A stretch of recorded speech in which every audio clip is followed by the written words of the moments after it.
អ្នកលោកស្រា ចា ចុះស្រាម ចាលោក អើឡើយឯងដំដើមកន្លែងនេះច្រើនថ្ងៃហើយតែឯងចង់យ៉ាងម៉េច ផឹកស្រាមើលស្អីស្អាតតែមួយឆាជីវិតនេះមានប្រមាណដងទៀត យើងដឹងថាឯងមានគំនិតមិនល្អទេដូច្នេះស្រានេះយើងមិនលក់ឲ្យដាច់ខាត បើលោកមិនលក់ស្រាឲ្យខ្ញុំព្រោះលោកគ្មានសិទ្ធិហាមឃាត់ខ្ញុំមើលស្អីស្អាតដែរស្អីស្អាតនៅមុខហើយយ៉ាងណាមិនមើលទៀត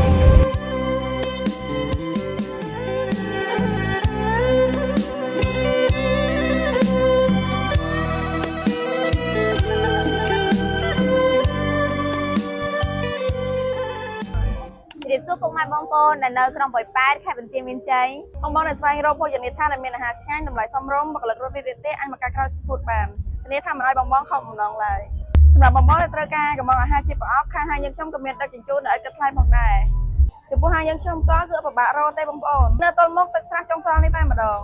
អរគុណពុកម៉ែបងប្អូន